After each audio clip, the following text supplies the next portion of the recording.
super excited. And we celebrated last week, October the 2nd, Wrongful Conviction Day.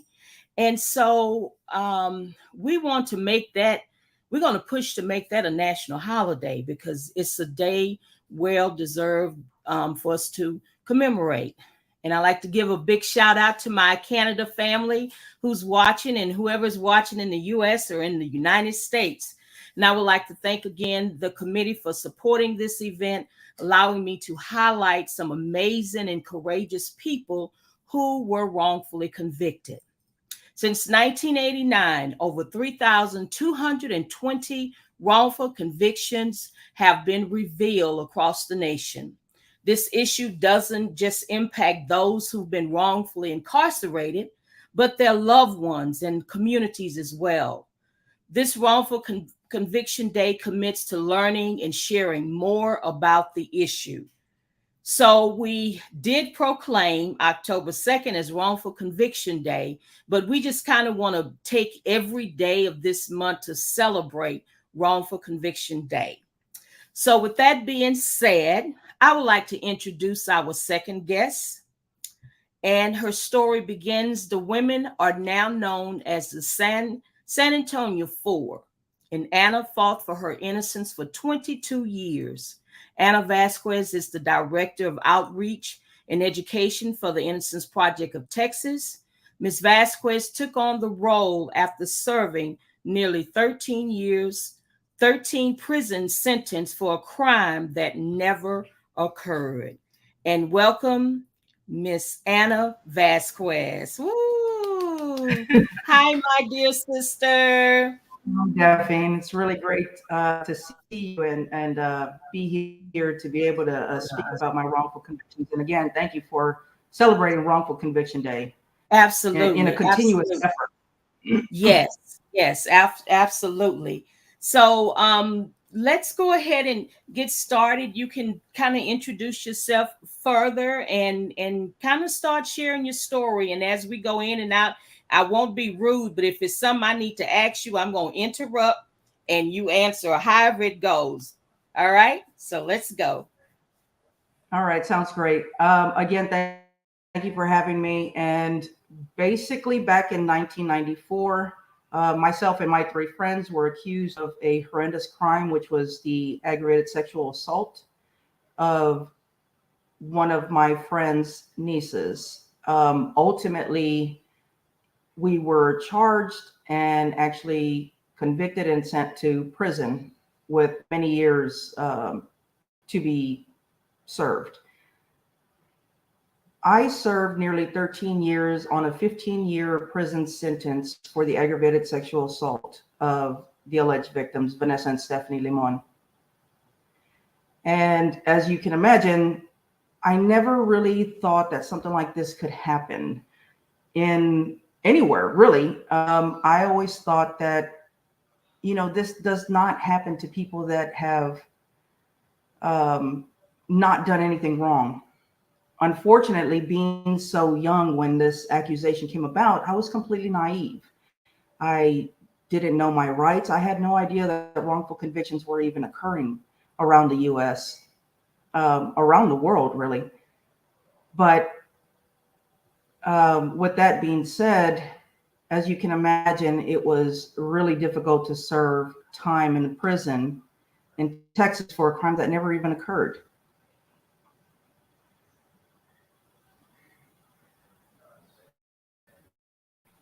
After nearly, I would say, 10 years into my sentence, the Innocence Project of Texas became on board with the help of people that were advocating for us.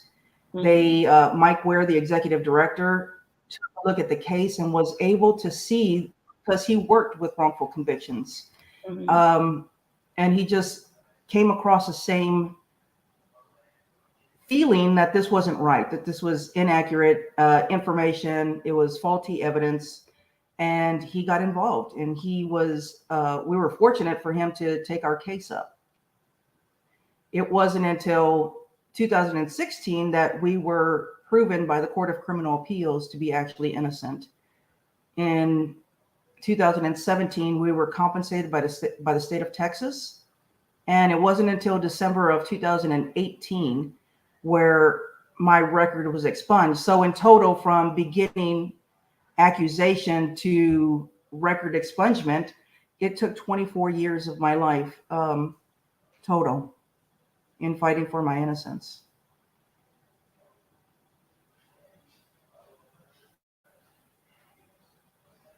Can you share what it was like when you were first convicted? Did you think you were going to win the case? What were your thoughts? What was going on during that time?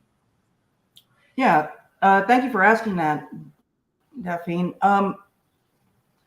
My thoughts of getting convicted, I never thought it could happen. You know, even when the accusations came about, I was ready and willing and did everything with the investigation. I completely cooperated. I took a lineup, I did a statement, a polygraph, everything to show that this could not have happened, that this was a mistake.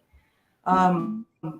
Unfortunately, that seemed to be the worst thing I could have done. I should have obtained an attorney that is seasoned to handle these types of cases and questioning, right?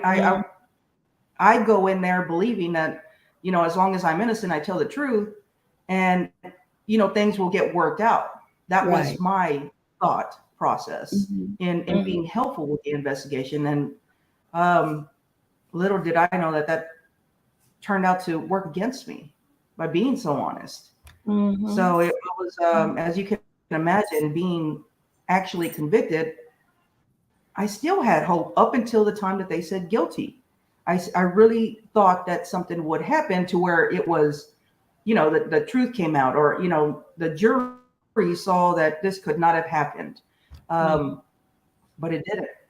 It didn't. So it was hopeful. But in the end, when I was actually convicted, I was shocked, Mm-hmm. disbelief. And yeah. And how long did the trial take? How many days did y'all were you in trial? So, mind you, there was four of us, Daphne. Mm-hmm. So there was a first case, which was Liz Ramirez, and that Mm-hmm. happened in 1997, and they took her first. Now, it wasn't that there was any like strong evidence against her. It was, according to my attorneys back then, it was because she was the aunt of the alleged victims. So they took her first. Mm-hmm. She was convicted in a 2-day trial and was sentenced to 37 and a half years. Mm-hmm. Wow. In 1998, prior to taking us to trial, they presented a plea bargain, right? And that was 10 years deferred adjudication. Mm-hmm. And, you know, basically, had we taken it, we would have never stepped foot in a prison. Right. But we declined it. And even though, you know, we were facing 5 to 99 years for this,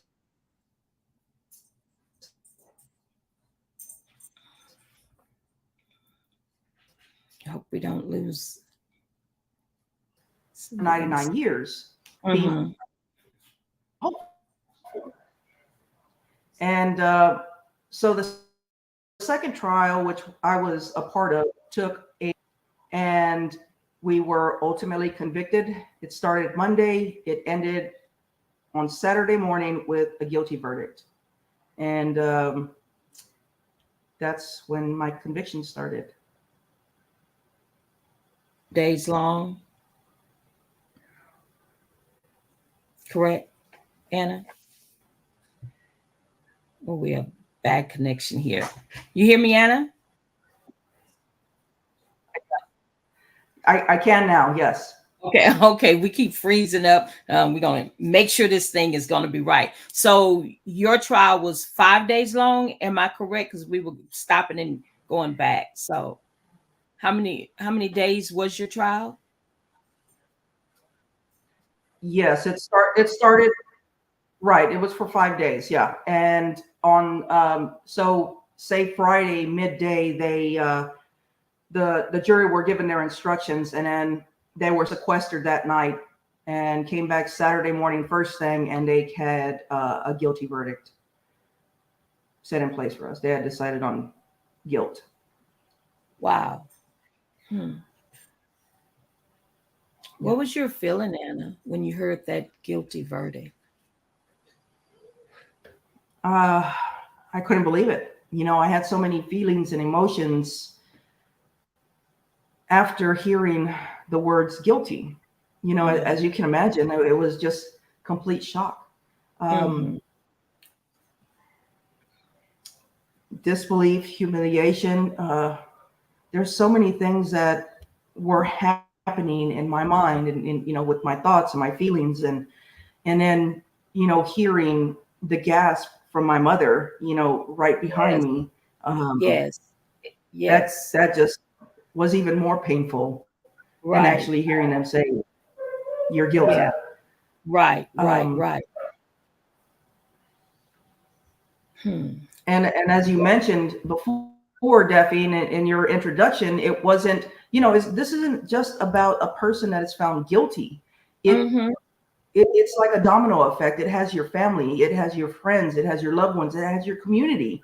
Right. Um, Right. and it's an all around painful situation for many people, not just the one that is having to deal with a wrongful conviction. Yeah. Yeah.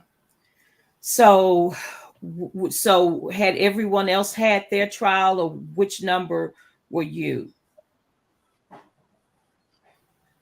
So myself, Cassie, and Christy were in the second trial, tried together with the Okay. advice of our Okay. attorneys from the advice, because we could have done individual trials, but Mm-hmm.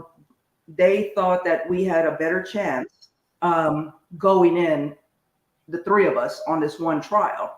Okay. And I don't know if it was a good idea or not, but I did trust the attorneys, and you trust your attorneys to do the right thing, to protect their Mm-hmm. client and do what's best for them.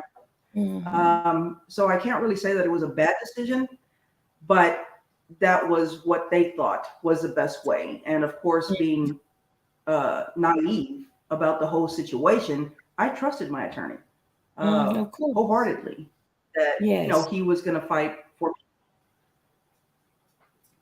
Yeah. Yeah. Wow. So as the journey began, and you look like survived through year one, well, your months, and then there's a year, and then there's another year, and then another year. What were you doing that time, Anna? What was just kind of walk us through the years. And seemed like to me that the days probably was long sometime, and just seems, yeah, my heart Yeah, just. you're absolutely right. The very first year, the very first time that I stepped foot in prison, I was scared. I was frightened. I Mm, didn't know really what to expect. So those first couple years, as in many others that are wrongfully convicted, right, that are facing injustices, they spent a lot of time in the law library, as did I. I was just desperate to find something that proved or helped me to prove my mm, innocence. right, right. So the first few years I spent in a law library trying to educate myself. I was reaching out to organizations that could possibly help bring my case back into court. Hmm. But, all I ever received was denial letters. And, you have no new evidence to present. And remembering the fact that it was a sexual assault, well, as women, we don't have that DNA to go back into court with, as if a man had Hmm. sexually assaulted somebody, and they left DNA behind. We Right. didn't have that. So basically, after the first couple of years, Duffy, and after so many rejections, um, I basically had to transform my way of thinking, and being able to really step back and embrace is not the right word, but adapt Yeah. to prison. Mm, And now this is going to be my life for the next 15 years. mhm, And then I would continue to fight for my innocence on the outside, mhm. not knowing how, not knowing who, where, when, or anything. But that was the hope that I had to keep in order to survive. You know, Yes. I couldn't let my mental ability take over, Mhm, and just kind of figure that here I am stuck, and it's a negative place. There's so many things that go on in prison that mhm. it's basically, day after day, it's survival. You're in survival mode, Yeah. and Yeah. so it was really hard to adjust and adapt. But you Mhm, have to do that in order to survive your sentence.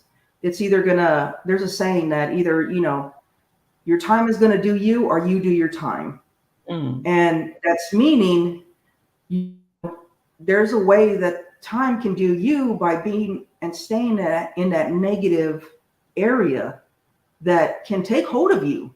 mhm, Really, after having to endure everything that I had to, it mm, it it can take that away. And I saw it in so many others that were going through something like that. But I mhm, just kept on, trying to stay afloat, keeping that hope, sticking to my faith, Daphne, because mhm. although I had so much love and support on the outside, it was me alone in that prison system. Yes. And I could only rely on myself Yes. to continue on. Yes. So, so with all of that going on and for you alone, tell me about your family. How did it affect your family, Anna? How did this affect your family? How did it affect Your my family? family, your mom. Yeah. Daphne, I think that I feel like I was kept in the dark a lot when it came to my family, and knowing the struggles that they were dealing with, because they wanted to keep my spirits up. They didn't want to know that, mom was struggling. Mom Mhm. would make sure that I had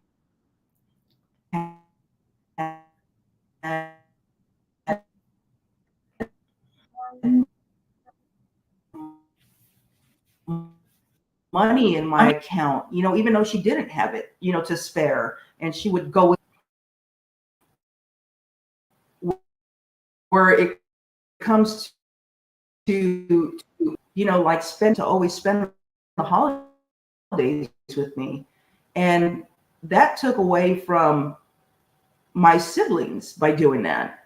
And they always wanted their mom. Who doesn't want to spend time with their mom during the holidays? But she made that sacrifice to spend it with me, because she felt like I was the one that needed that support the most. So I think in those situations, there was a lot of things that the family kind of kept me in the dark behind, not wanting to, hurt me in any way, or bring my spirits down for any reason. Yeah. We this internet, and then I got someone trying to join us tonight. But yeah, just so as the time passed and you were there and your family coming to visit you and just in and out, tell me, when did you finally get something to look like something was going to happen for you? When was that moment? How long were you in prison when something seemed to, they say the sun is going to shine, just a little bit of sunlight? When did you start to see some of that pinch of a light coming through for you? Probably in my 10th, going into my 11th year in prison, when Mike Ware came for a visit, and basically wanted to talk to me about what was going on, the possibility of him coming on board for the case. So that gave me a glimmer of hope, Daphne, but throughout the years, as people came across our story, we had those people reaching out and trying to help, um, and bring awareness to our case. But for some reason, they would always come to this roadblock, and they would just all of a sudden disappear, or say, well, basically this is as far as we can go, so on and so forth. So after seeing Mike, I had that glimmer of hope, but it wasn't something that I held on to, for the simple fact that there were others that tried to help prior to the Innocence Project of Texas getting involved, and it just it would just fall through. So again, Mike didn't make any promises that I would be out or he could get my conviction overturned. It was, he's going to do the best that he can, and you can only hope for the best, but expect the worst, right? And so there was hope at that particular time after meeting Mike. Okay. Okay. So after meeting Mike, so let me kind of backtrack. So you said people was starting to reach out to you. So how did you get involved with Innocence Project? Had you sent them your package or something and they responded? How did you connect with the Innocence Project in Texas? Right. So that's actually a completely different story. Really? So as I had mentioned, in the very few years that I had begun my prison sentence, Mm-hmm. the Innocence Project of Texas was not yet an organization. Um, they didn't get founded until 2006. Ah, Where it was wow. founded. So coming into this, it was, and when I say that, it was different, just really people that came across the Mm-hmm. story and wanted to help. But Yeah, it yeah. wasn't too much like attorneys or a law school or anything like that. So when the Innocence Project of Texas did get involved, it was from a gentleman that was out in the Yukon territory. He was a professor, was doing a study on women in prison, or offenders, women offenders. Mm-hmm. And, he would come across women that maybe had that student teacher relationship, things of that nature. That was kind of, common. But when he Yeah. came across ours, Mm-hmm. this is completely different. They're talking about, this four women that was basically the way it was described, Daphne. Not to get too graphic, but Well, yeah, yeah, yeah. I know. basically it was like an orgy. It was drug fueled, and these, innocent little girls were basically, given to us by their aunt, which is, the story that they made Right, up in right, right. trial. Mhm.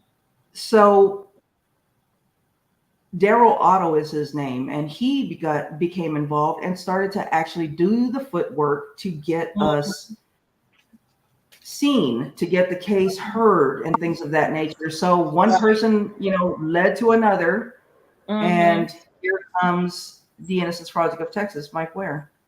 Wow. So it was because of somebody else advocating on our behalf that we were Mhm. even heard about, really, that we were in looked upon. And Mhm. I will tell you that Mike Ware, did get some grief from some of his colleagues about taking this case. It Really? was a hard case. It was a hard. Yeah. We had absolutely nothing to go back into court with, Daphne. And Mhm. this man is my hero. I'm telling you. I I believe can't it. stress that enough, Uh-huh. because we had no chance to go into court at that particular time when they took on the case. Just the simple Wow. fact that he's seen so many different wrongful convictions occurring, and he was a Mhm. seasoned attorney on this. Being an attorney post conviction, mind you, is a completely different level of being a defense attorney. You can't just, you have to understand, it's a completely different level. It's so hard, you know Mhm. uh, Mhm. but that's when I felt great about it. I was so grateful that this man, this complete stranger, did the Mhm. footwork, did his homework in investigating the case. And he was Wow. only a professor. Yes. Yes. So, Daphne, this goes back to what we're doing now, what you're doing, what you're doing. I Mhm. mean, you never Mhm. know who this may touch, who may see it, who may Yeah. be searching for help for a loved one and not know what to do, where to go, or, things of that nature. But I'm here to tell you that it can happen. It can Mhm. absolutely happen. And to Yeah. never lose hope. Yeah, yeah, absolutely, absolutely. And I know I shared the story what we are currently working on. We are partnered with House of Renewed Hope, Christopher Scott, and had a chance to meet him and all of that. And then he became like family. And one day, young lady out of the blue, I was with someone at lunch and I was telling her about Prevention Zone. And I said, girl, yeah, we want to help the people who have been wrongfully convicted and so on and so forth. And she said, I have a friend who was wrongfully convicted. I said, really? She said, yes. And so she called the lady on the phone. And when I told her who I was and all of that, she just started crying, Anna. And I said, I don't know how I can help, but let me make some calls, let me see whatever. And I reached out to Christopher Scott and I told him what was going on. He said, let me take a look at it. And the rest is history is being made as we speak. He's doing the investigation part of it and just handling it. He has his attorney involved, and so we're moving forward with that, trying to help these individuals. And at the end of the day, that seems to be just it's almost like if I can just go down the line, what happened, and wrongfully convicted, let me help you.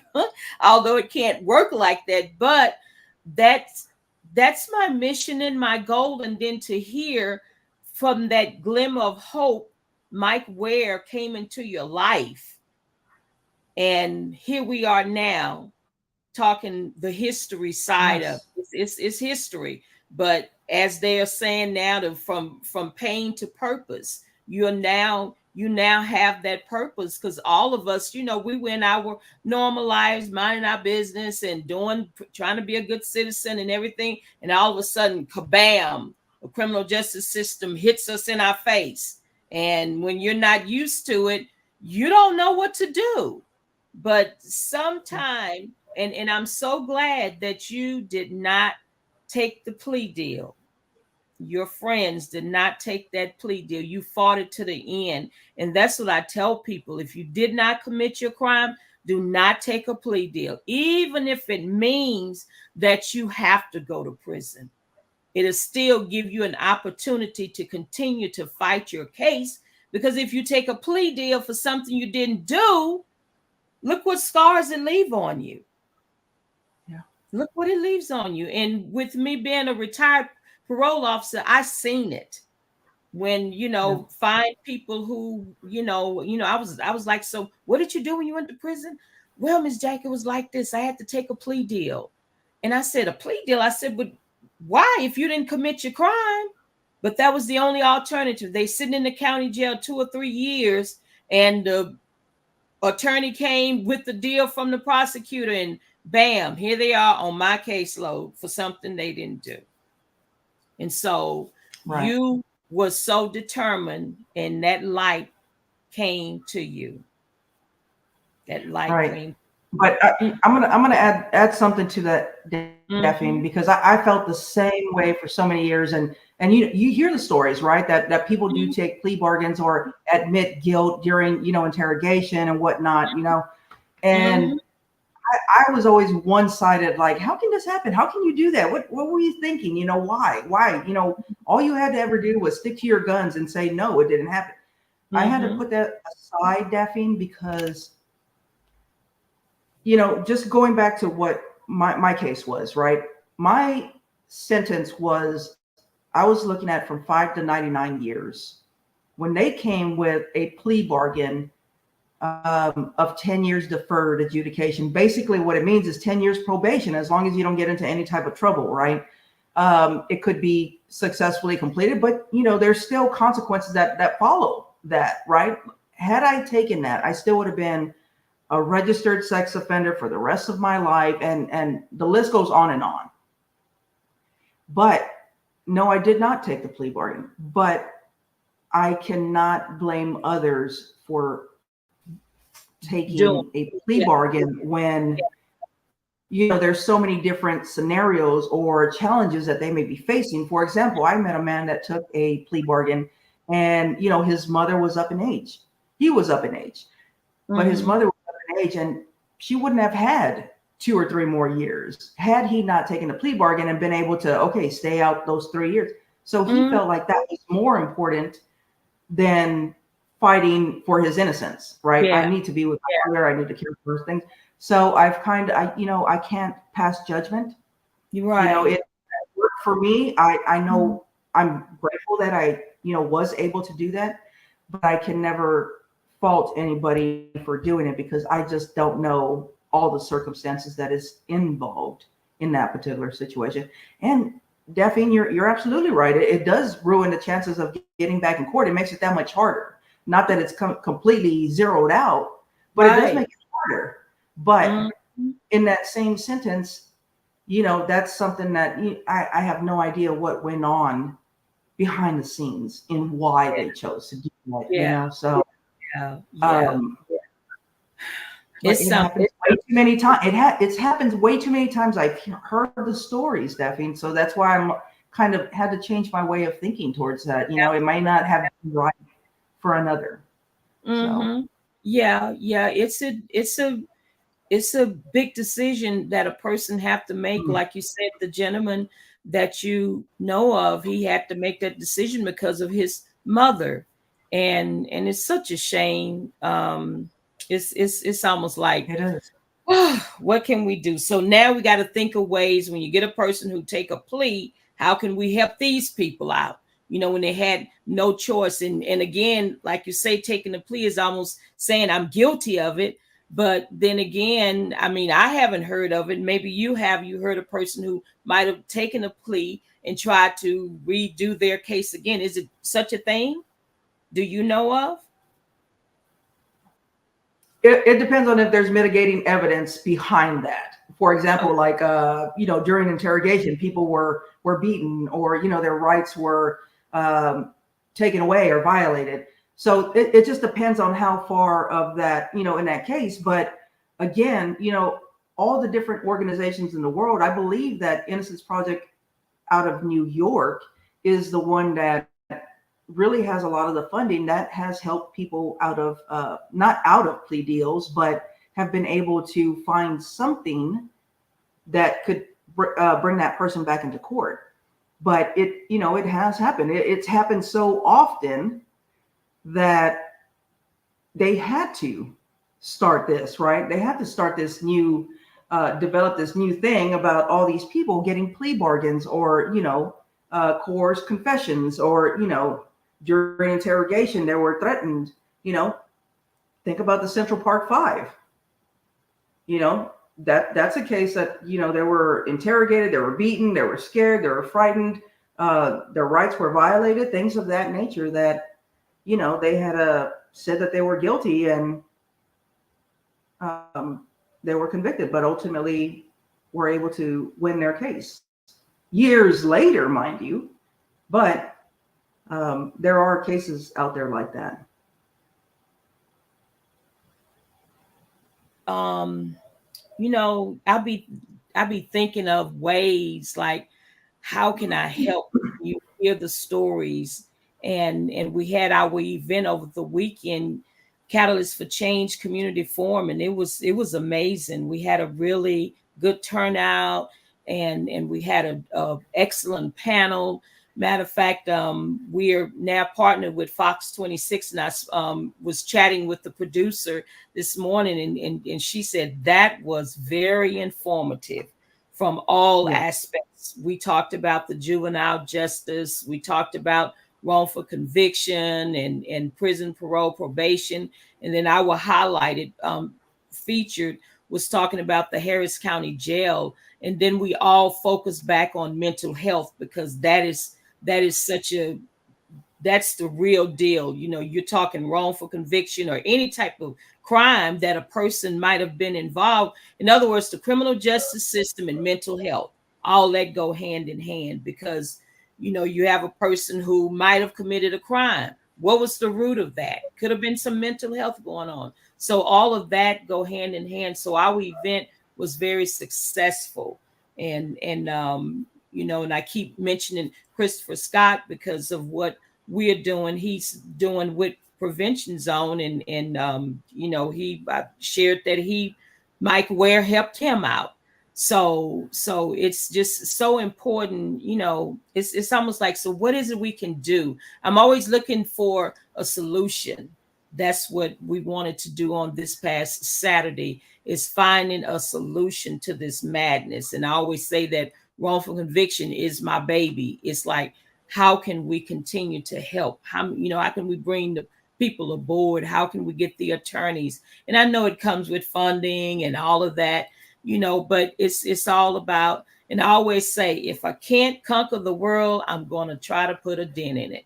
So so that's what we want to see happen. That's why having this event, this series that we are doing every Monday night, I just wanted to have the people I know, and I'm so glad I met you, Anna. Oh my God, you're my sister. I'm so glad you took the time when I reached out to you to, I asked you, when you get out of prison, what is it you need, or what happens once you come out, and you explain it. And that's just how you educated me. So I've acted upon that based on that. And then Anthony Graves was our guest last week, and I talked to him when he was on my podcast, and he said, Miss Jack, is really, once we get out of the prison after being wrongfully convicted, we don't want to look back. Anything TDCJ have, we want to run as fast as we can. But yeah, it's just that it's a lot out there, and we just want to be a part of it. But back to you, Anna, as we doing really good on time here. So we got Mike way on board. And so how many years was it that you were in prison, and how long did it take after things started happening for you? Looked like it was about to happen. I want you to tell that story. Mm. So it was in 2012 when I was released on parole. It wasn't until 2015 that we were actually able to go back into court. We were able to go back into court because the evidence, the medical evidence that was used against us in court, the science had changed. And the pediatrician had signed an affidavit stating that the science was wrong. And it has changed since she testified in our trial, which was 98 and 97, 98. So we were able to go back into court, and not only with that, but with one of the alleged victims had recanted her story. So it was very helpful, but what ultimately sealed the deal was the medical evidence. And from there, we had a evidentiary hearing. It was sent up to the Court of Criminal Appeals, and it was the day before Thanksgiving in 2016 that the Court of Criminal Appeals came back and deemed us actually innocent. And as you can imagine, Thanksgiving that year was just that, a thanks to be given. Be given. Yeah. Now in 2017, I was able to be compensated by the state of Texas for this wrongful conviction, myself and my 3 friends. Okay. But after After that, Daphne, you think everything is a done deal. And as I became director of outreach and education for the Innocence Project of Texas, well, I started going into high schools, into colleges and whatnot, right? Every Mhm. time now you would have to give your ID and check in with the office before you went Right. to a classroom, Right. especially in high school. Yes. Um, well, according to one of the administrators at a school, they said that I still had a record, having no idea that this didn't come off when I was deemed actually innocent. This didn't come off when I was compensated by the state of Texas. Are you saying that I am still in the system? You can, look up my, say, TDCJ number, and I would Mm-hmm. still be in the system. Or, an arrest would pop up with law enforcement. Say I got stopped. So, yeah, I would have a red flag and I would have to be escorted into the high schools. Well, I just thought that was procedure right after all Right. these occurrences at schools, the shootings and whatnot. I just thought it was an extra precaution. Mm-hmm. But no, thanks to this administrator in the office, who Mm-hmm. explained to me why I was Wow. having to do these extra steps. Wow. And there again, there was another fight that, Innocence Project of Texas was able to win and get it done. Just, there's Wow. so many things that I learned and I assumed that it would just all be in one shot. And Mhm. unfortunately, it doesn't work like that.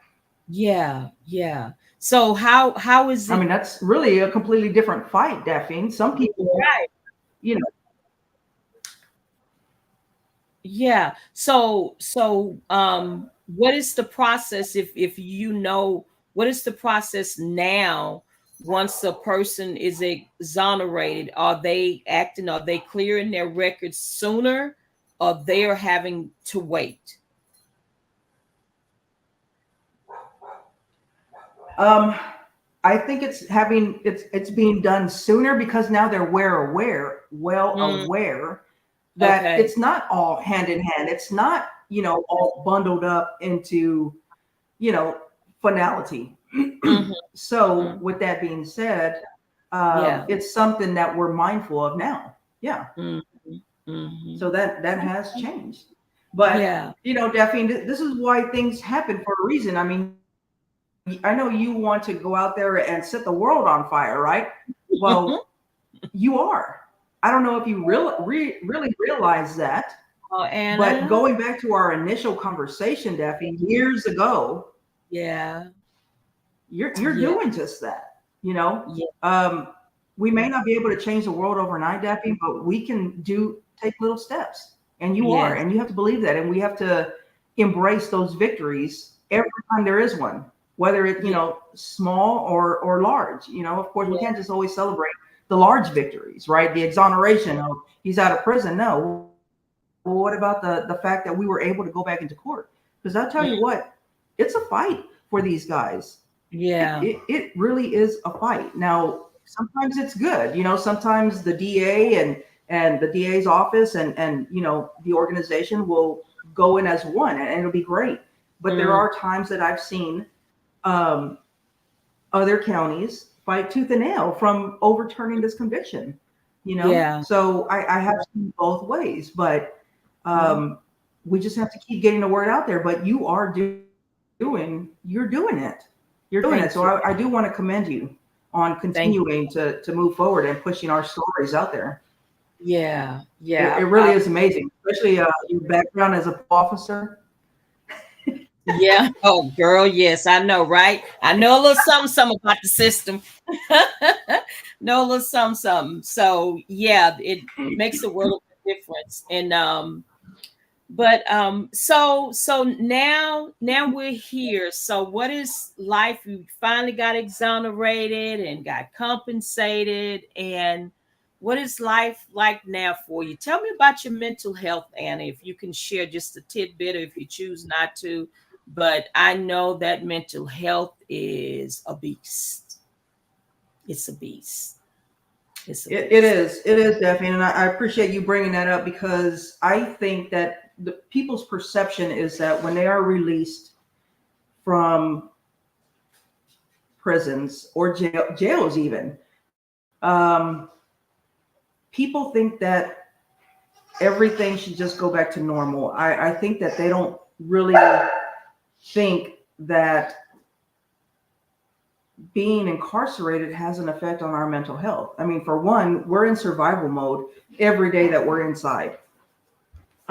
It becomes really a fight, and it's, you having to adapt to prison, and that being a completely different world than what you're used to. You have to take that transitional time back and able to be able to transition properly, to the free world again, for lack of a better word. But it does take a toll on you. And I won't say that, I got it all figured out and I'm okay and I'm moving forward. No, absolutely not, Daphne. And I would be absolutely trying to lie to make it, fake it to make it. Well, that's what kind of I do, right? But I can't sit here and tell you that I don't have bad days. I can't sit here and tell you that if my partner asks me to take out the trash twice, that it doesn't trigger me into thinking that why is she telling me what to do? Like if I was back in prison when the guards were telling me what to do. So, it does have an effect, and not everything is the best. And we have to continue to really set forth and accept as a person, right, as individuals, that we do have problems, that we do suffer from trauma, that we do have, PTSD, and having to revolve around that and try to move forward. It's really difficult. It's really difficult. That's why, talking, being the outreach and education for Innocence Project of Texas, it's therapeutic. It really is, Daphne. But at the same time, it does bring up a lot of trauma. I mean, every day that I'm telling my story, if you really think about it, bottom line is that I'm re-traumatizing myself, right? And it does take a lot. It's my choice to continue to do that and get the wrongfully convicted cases out there, and mental health, and just talking about all these different topics that I can speak upon, and educating, the general public. But there may come a time, Daphne, that I say, okay, I'm going to step away for a little bit because I'm not right. And I have to take care of self first. Absolutely. And, that's what I try to tell. That's what I try and tell, those that are directly impacted by this, that, you come out here with the perception that you're going to come out running, you're going to get a job, you're going to do this, you're going to do that. But really, that's kind of false hope. You really need to take it slow and take it day by day, just like we did on the inside, and try to move forward as best you can. Because we hit those roadblocks.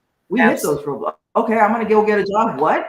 I have to check the box that I'm a convicted felon, but I'll explain at an interview. Well, guess what? There's 10 other applications, and they're going to throw out that one with the, I hate to say it, Daphne, but I went through it. I went through several jobs in order to, so I feel like I can speak upon that, there is those biases out there, and really it's a liability, right? In case, what if somebody is actually guilty, so it really does, unless you get that interview and are able to explain the situation, and they want to give you a chance,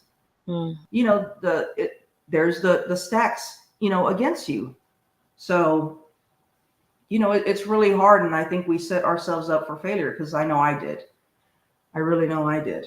And it was difficult. It's difficult. Now, look at you now, girl. You're rocking and rolling. So how long have you been at Innocence Project? And how did you get that job? How did that happen? I've been there since, really on the payroll since 2018, right? But I always was starting before then. I was speaking out, trying to bring awareness and things of that nature. But I finally was able to join in 2018, which I'm so grateful for, You are.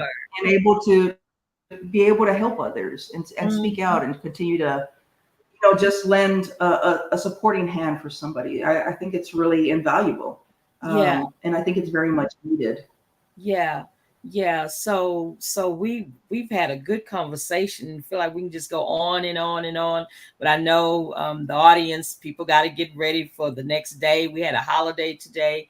And so, but what is it you can tell us that for the people who are struggling with the wrongful conviction, what can be a good takeaway for our audience to hear that would give them that little light of hope?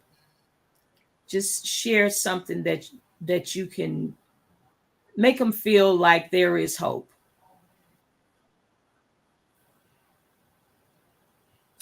I would say to take everything one day at a time. Um, don't think that you're going to conquer the world once you're released. In order to avoid those roadblocks and then have a downfall, um, really think about and understand that what they went through is not normal. Being wrongfully convicted and spending many years in prison, um, that's a really hard thing to accept. It really is. I can't stress this enough. And I really want them to think about and really accept that they do have some type of trauma behind that, whether it's dealing with a wrongful conviction period, or if it was something that they experienced in prison, if there was something that they saw in prison, and they really need to take care of self first, and Right. also realize that their family members are only there to help, and they don't and cannot, and thankfully, they cannot understand that. They can't Mm-hmm. understand what we went through. Half the time, Daphne, I've been out almost 11 years, and my family hasn't once. What was it like in prison? Mm. What did you go through? Can you believe that? Why? Because they feel like they're going to bring up painful memories. But this is what I Right. do. Right. Right. But it's tough conversations. I think we have to keep that in mind, that the family members, most times than not, they mean well, but they Mm-hmm. don't understand that maybe saying something can trigger us, even Mm-hmm. without meaning to trigger us. It could be any number of things. So Yeah. I Yeah. just want them to, and keep hopeful. If you're going through that transition of being proven innocent, just keep your Mm-hmm. head up and keep moving forward in a Yeah. positive manner. In a Yeah. positive manner. And there's nothing wrong and nothing to be ashamed about in Mm. asking for help. Yes. Yes.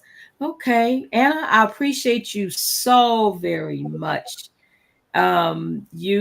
You came through. I mean, I have some amazing friends. I know my family in Canada, when we again was talking about putting this together, and the people Mhm. they were asking for, these other people who are coming up here on each Monday night. And so I mean, it was like they mentioned your name. I was like, oh, I know her. And they mentioned Anthony. Oh, I know him. Yeah, I can call him. And that Christmas. Oh, yeah, I heard about him. So all of my friends, my family, you guys came through for me, and we're super excited. And hopefully so we can see you again. Now I have to tell you guys that Anna was our keynote speaker this past March at our Circle of Excellence, and she did an excellent job. She said she was nervous, but she still did an excellent job.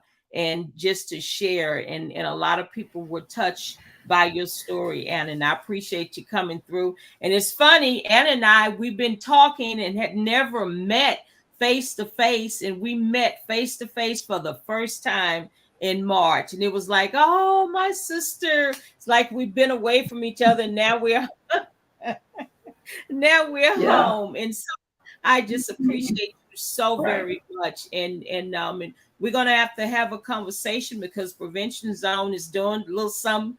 And our goal is to catch the guys that are have a case going on and it's looking good, is to catch them before they come out. In other words, do a intake for them, so when they do come out, they'll know what to expect. They won't have to come out blank. So we're slowly getting there, and I'll probably Right. be reaching out to you Yeah. soon to kind of get some pointers and everything on how we can get in contact with someone who has a case that's looking good. We can go in there and kind of tell them, hey, there's hope out. When you come out, we're here for you. And so, but anyway, our time is winding up. And Anna, again, I appreciate you, and tell my other sister I said hello. And who knows, we might can see Sure. each other soon. I may have to take a trip down there to San Antonio, up to San Antonio. But I again appreciate you, Anna. And Anna has a social media. You all can find her. Not that she's doing a whole lot on it, but she's out there. If you need to reach out for her, you can reach out to her. And so, Anna, with that being said, I appreciate you. Okay. Absolutely. Thank you All for right. having me. We'll chat again soon. Thanks, Debbie. All right. So on next week, we have another guest coming. We'll be back here, same place, same time, talking with people who have been wrongfully convicted and talking about their courageous comeback to this new world once they came out of prison. And so we're super excited. So be back here next week at 7 o'clock. We're looking forward to you joining us. Again, thank you guys for joining us. Good night.